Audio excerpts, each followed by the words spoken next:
देखिए बेटा, particle collides elastically with the end of the rod. The end of the, इस question में क्या डिफरेंस है आप सब ध्यान से सुनेंगे एकदम यार, अभी भी आ रहे हैं, जल्दी आया करें बेटा एकदम टाइम पे। ये मास ऑफ द रॉड है आपकी, और ये वी नॉट स्पीड से यहाँ पे जा रहा है पार्टिकल, और यहाँ पे जाके स्टिक नहीं कर रहा है। लास्ट क्वेश्चन में स्टिक कर गया था। अभी यहीं से शुरू कर रहा हूँ, जो लोग आए हैं बिल्कुल यहीं से शुरू कर रहा हूँ, पहले का कुछ नहीं, लास्ट लेक्चर के बाद से यहीं से शुरू है, ठीक है ना। हमने लास्ट प्रॉब्लम करी थी, पार्टिकल यहाँ जाके स्टिक कर गया था, ठीक है। और अब पार्टिकल क्या कर रहा है, स्टिक नहीं कर रहा। आपको लिखा है इस पार्टिकल की इस रॉड के साथ, वही स्मूथ सरफेस पर रॉड रखी हुई है बेटा, वर्टिकल रॉड नहीं है, ध्यान से करें। स्मूथ सरफेस पर रॉड है, यहाँ पर रॉड को हिंज कर रखा है और पार्टिकल आके स्ट्राइक कर रहा है, तो इसके अबाउट रॉड घूमेगी इस तरीके से, ठीक है ना। इस तरीके से रॉड ऐसे घूमेगी और ये एंड फिक्स रहेगा, जो हिंज एंड है। तो ये कोलिजन आपको यहाँ पे इलास्टिक कोलिजन बता रखी है, ठीक है। तो आप क्या करेंगे, इसमें एंगुलर मोमेंटम कंजर्व करेंगे पहले, उसमें भी ओ पॉइंट बोल देते हैं। कोई मोमेंटम कंजर्वेशन नहीं लगेगा बेटा, क्योंकि हिंज फोर्सेज इंपल्सिव है, आपने बहुत जोर से यहाँ धक्का मारा है, और इतना ही आपको वहां से भी धक्का मिलेगा हिंज फोर्सेस का भी, तो इंपल्सिव फोर्स एक्सटर्नल हो जाएगा, तो आप मोमेंटम कंजर्व नहीं करेंगे इस, ठीक है।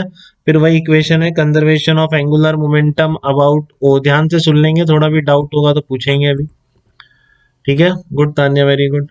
तो आपका conservation of angular momentum about O क्या लिखेंगे आप, L initial equals to L final लिखेंगे, ठीक है। तो आपका एल इनिशियल कितना आ जाएगा, आपका एल इनिशियल हो जाएगा आपका, इसका रॉड का तो है नहीं, रॉड का कोई मोमेंटम नहीं है इनिशियली, एंगुलर मोमेंटम रेस्ट पड़ती रॉड, बस पार्टिकल का रहेगा। तो सब लिख पा रहे हैं क्या बेटा, R vector cross M V vector, ये आपका आर वेक्टर हो गया।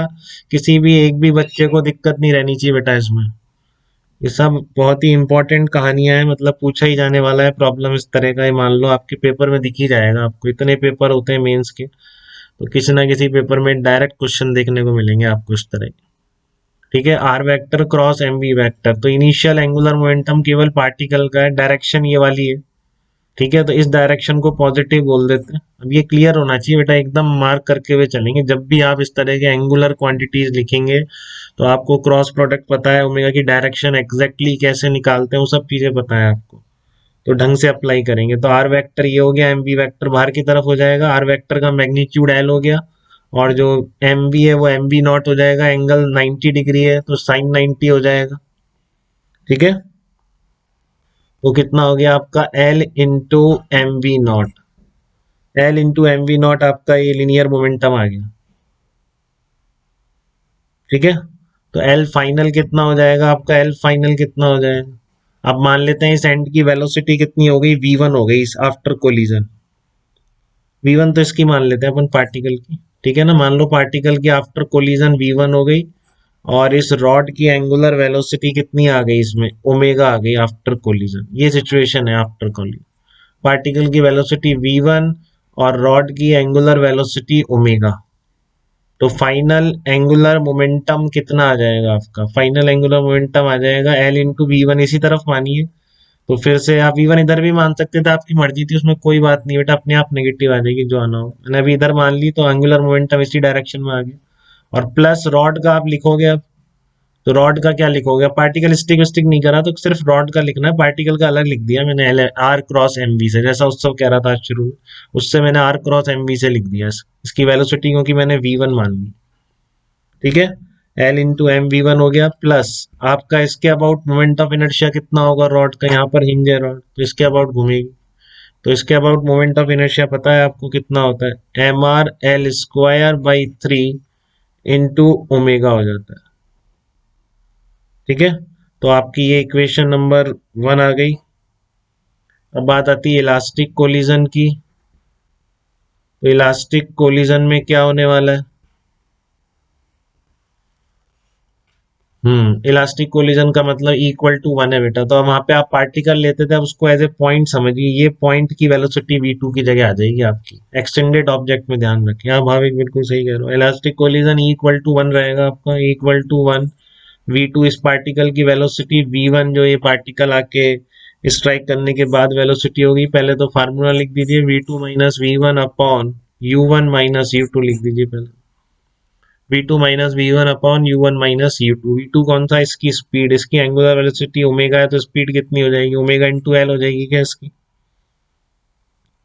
v2 omega into L minus v1, u1 आपकी इनिशियल इस पॉइंट की कोई वेलोसिटी नहीं थी, सिर्फ u1 था, और u1 कितना था आपका, v नॉट था। सबको लिखना आता है बेटा इस तरह की, बिल्कुल कंफर्टेबली लिख पाते हैं सब बच्चे, ठीक है ना। Omega L minus v1 equal to v not, ये आपकी इक्वेशन नंबर 2 आ गई। तो देखो 1 और 2 दो इक्वेशन, किसको भी बोल दो। अब आपका एक तो ये रिलेशन आ गया, और दूसरा L initial equals to L final से निकाल सकते हैं, ठीक है ना। यहाँ कर देते हैं उसको, L initial equals to L final से एक रिलेशन निकाल सकते हैं।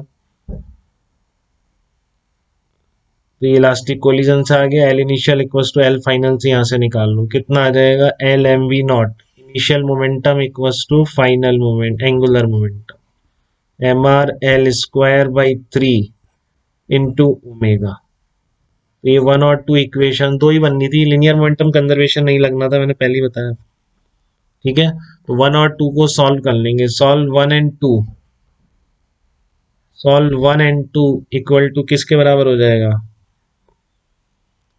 v for v1 and omega, for v1 and omega आप इसको सॉल्व कर लेंगे, ठीक है ना। Solve for v1 and omega के लिए सॉल्व कर लीजिए, आपके पास सारे आंसर निकल आएंगे। आंसर नहीं है मेरे पास, मैंने इक्वेशन बनाई है बस, ठीक है। तो कोई दिक्कत तो नहीं बेटा, v1 और ओमेगा दो ही वेरिएबल हैं आपके। तो ओमेगा के आते ही आपसे सेंटर की स्पीड पूछ ले, या आफ्टर कोलिजन रॉड के सेंटर की स्पीड कितनी होगी, तो भी आप बता सकते थे, किसी भी पॉइंट की पूछ ले जब ओमेगा आ गया, ठीक है। क्लियर है इतनी बात सब बच्चों को। चलिए, तो इसमें एक चीज और मैं आपको बता सकता हूँ, आप ध्यान रखें तो, कि यहाँ पर हिंज फोर्स अगर पूछ ले, इम्पल्सिव हिंज फोर्स कितना लगा है, तो कैसे निकालेंगे इम्पल्सिव हिंज फोर्स। ये रॉड ने आके जो टक्कर मारी है इस पे, दोबारा बना देते हैं एक बार ध्यान से सुन लीजिए। इम्पल्सिव हिंज फोर्स भी अगर पूछ ले, इसमें नहीं है वो, ठीक है ना। वो आपको इसमें से अपने नोट्स में ही मैं ऐड कर दूंगा, आपकी जो नोट्स या इस इमेज भेज दूंगा मैं, तो आप निकालना, नोट्स में नहीं है सीक्वेंस में, कई बार पूछ लेता है ये। यहाँ पर आपने हिंज फोर्स, ऐसे पार्टिकल आके स्ट्राइक करा था, इम्पल्सिव हिंज फोर्स रॉड पे कितना लगेगा, ठीक है। तो आप कैसे निकालेंगे इम्पल्सिव हिंज फोर्स के लिए। तो इम्पल्सिव हिंज फोर्स के लिए देखिए आप क्या करते हैं, आप रॉड को सिस्टम लीजिए, थोड़ा ध्यान से देखिए, ठीक है ना। इम्पल्सिव हिंज फोर्स अगर कोई पूछ ले इसमें आपसे, तो क्या आप निकाल सकते हैं क्या, इम्पल्स हिंज का इम्पल्स, ठीक है। तो आप, हाँ यस, तो आपने इसको, ये आके कोलाइड करेगा, तो इस पर कोलाइड कराए, ठीक है। तो पार्टिकल पर यहाँ पर एक इम्पल्स लगाएगा, पार्टिकल लगाएगा इस रॉड पे, ठीक है, और एक यहाँ से जो इम्पल्स आएगा उसको जे एच बोल दो, ठीक है ना। अब पार्टिकल तो इसी डायरेक्शन में लगा रहा है, तो जेपी तो इसी डायरेक्शन में। तो रॉड एज ए सिस्टम लेके इस पर इम्पल्स इक्वेशन लिखो, रॉड एज ए सिस्टम, बहुत सिंपल है बेटा। फालतू में एक पार्ट 3 पार्ट पूछ लिया उसने, और एक पार्ट आपका वो था जो आपने करा, फिर एक पार्ट जबरदस्ती ना कर पाओ, ऐसा नहीं होना चाहिए, ठीक है ना। इम्पल्सिव हिंज रिएक्शन आप कैसे लिखते हैं, इम्पल्सिव हिंज रिएक्शन के लिए आपने रॉड को सिस्टम ले लिया, तो रॉड पे दो इम्पल्स लग रहे हैं, इसकी मुझे डायरेक्शन नहीं पता, अपने आप आ जाएगी, जे एच मैंने रैंडम मान लिया, इधर लग रहा है जेपी। तो इम्पल्स क्या होगा, रॉड पे लगने वाला इम्पल्स, रॉड का चेंज इन लिनियर मोमेंटम होता है क्या बेटा, ये इक्वेशन पता है आप लोगों को। Net impulse on the rod equals to final, किसी भी सिस्टम के लिए ट्रू है, तो रॉड को सिस्टम लेके लिख दिया मैंने, J vector equals to P final vector minus P initial vector, ठीक है। अब फाइनल मोमेंटम लिखना है रॉड का, तो फाइनल मोमेंटम रॉड का बिल्कुल लिखना आता है हमको, लिख पाएंगे क्या, रॉड का लिनियर मोमेंटम कैसे लिखेंगे बताओ। ये ध्यान रखिए, v1 और ओमेगा आप निकाल चुके हैं पहले, है ना, वो पहले वाला जो आपने एनालिसिस किया है, v1 and omega. Now we know, मैं लिख देता हूँ उस पे, now we know v1 and omega, कि आफ्टर कोलिजन क्या हुआ, वो सब पता है आपको, वो सब आपका वैसे ही निकलेगा। बट आपसे उसने अब ये और पूछ लिया एक पार्ट में कि इम्पल्स कितना लगा, हिंज रिएक्शन से जो इम्पल्स आएगा रॉड पे वो कितना हो, तो वो निकालना बता रहा हूँ। बिल्कुल तान्या सही कह रहे हैं आप, सेंटर ऑफ मास से लिख दें, कल बताया था आपको बहुत अच्छी तरह। तो ये आपकी रॉड का मास कितना लिया है, M R into velocity of centre of mass, ये फाइनल मोमेंटम होगा रॉड का, इनिशियल रॉड के पास कुछ नहीं था, ठीक है। तो M V C O M कैसे लिखेंगे, कोई दिक्कत तो नहीं है वी सी ओ एम लिखने में, एक बार ध्यान से देख लीजिए एकदम। ये ओमेगा है आपका और लेंथ इसकी एल थी तो एल बाई टू आ गया। V C O M equals to omega into L by two. ठीक है ना। और जे आपका जे वेक्टर की जगह क्या लिखोगे, अब जेपी तो पता है आपको, जे एच अपने आप पॉजिटिव नेगेटिव जो आना होगा आ जाएगा, ये आएगा इस तरह से इक्वेशन। ठीक है ना। JP plus J S M R V C O M, rod के लिए आपने इक्वेशन लिख दी। वी सी ओ एम आपको पता है क्योंकि ओमेगा आप ऑलरेडी कैलकुलेट कर चुके हो, मास ऑफ रॉड गिवन है। अब बता पार्टिकल का इम्पल्स ये कैसे निकालें, ये कुछ निकाल सकता है, वो बता सकता है पार्टिकल का जो इम्पल्स लगेगा वो कितना लगाऊं, आके जो कोलिजन का इम्पल्स आया है जेपी कैसे निकालूं।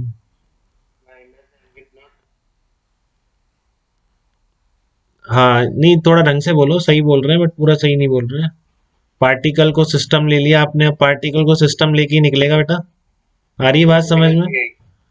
बिल्कुल, पार्टिकल की कितनी है वी नॉट है और फाइनल कितनी है V one. Mass of particle small. कोई दिक्कत, देखो पार्टिकल पर इम्पल्स क्या लगेगा, इस डायरेक्शन में लगाएगा ये तो। ठीक है। तो इस डायरेक्शन को पॉजिटिव ले लो या आप उसको भी ले सकते हो, तो उसको ही ले लो चलो। ये आपकी इस डायरेक्शन को पॉजिटिव लिया और इम्पल्स आपने जेपी आपने रॉड पे इधर माना है तो रॉड इस पे इस डायरेक्शन में लगाएगा। तो डायरेक्शन वो पॉजिटिव ली है तो इम्पल्स माइनस जेपी। वही लगा रहा हूँ मैं, J vector equals to P final minus P initial vector लगाना सीखिए, बहुत इंपॉर्टेंट इक्वेशन है। वही लगा रहा हूँ एकदम में। तो ये कितना होगा, इस पर माइनस जेपी हो जाएगा, माइनस जेपी, क्योंकि इस डायरेक्शन को मैंने पॉजिटिव बोला है। पी फाइनल वेक्टर कितना है M V one minus P initial कितना है एम वी नॉट, किधर भी पॉजिटिव मान लो उससे फर्क नहीं पड़ता। ठीक है। अब क्योंकि इधर जेपी मान लिया था तो उल्टा इम्पल्स इधर ही आएगा, तो जेपी पार्टिकल पर इधर ही लगेगा क्योंकि रॉड पर आपने उधर मान लिया, इसका ध्यान रखिए। तो इस डायरेक्शन को मैंने इस पॉजिटिव लेके चला था तो इसलिए इसको मैंने माइनस जेपी लिख दिया equal to M V one minus M V not. ठीक है। तो ये आपकी इक्वेशन वन थी, आपकी इक्वेशन टू थी। तो इक्वेशन टू से वी वन सब पता है आपको, वी वन ओमेगा आप ऑलरेडी निकाल चुके हैं, तो मुझे नहीं लगता कि जेपी निकालने में दिक्कत आएगी। जेपी आ गया तो जेपी को उठा के आप जे एच इक्वेशन वन में पुट कर देंगे। ठीक है ना। तो क्या बोलूंगा, replace JP in equation one, replace JP in equation one to find out J H, to find out J H. तो इम्पल्स कितना लगेगा इन रिएक्शन से वो भी आप इस तरह की सिचुएशन में निकाल सकते हैं। सिंपल दो बार इक्वेशन लगानी है आपको इम्पल्स की, एक बार रॉड को सिस्टम लेते हुए एक बार पार्टिकल को सिस्टम लेते हुए। ये बहुत इंपॉर्टेंट है, इसको बिल्कुल मिस ना करेंगे। रॉड का मोमेंटम आप कैसे लिखेंगे, ठीक है, वो आपको अब आइडिया लगना चाहिए। किसी भी सिस्टम का लिख सकते हैं, अगर सेंटर ऑफ मास की वेलोसिटी सिस्टम के आपको पता है मोमेंटम, तो वही यूज किया है मैंने। ठीक है। और फिर पार्टिकल को सिस्टम लेने के बाद जेपी निकल गया, दो इक्वेशन से, बहुत ही सिंपल है। मतलब एक बार आपने देख लिया तो मुझे नहीं लगता कि आप कभी भी गलती करेंगे जिन्होंने ढंग से समझ लिया। ठीक है। सिंपल मोमेंटम की उसकी इम्पल्स इक्वेशन बोलते हैं उसको, इम्पल्स मोमेंटम इक्वेशन। ठीक है। यहाँ तक कोई दिक्कत बेटा किसी को इस प्रॉब्लम में।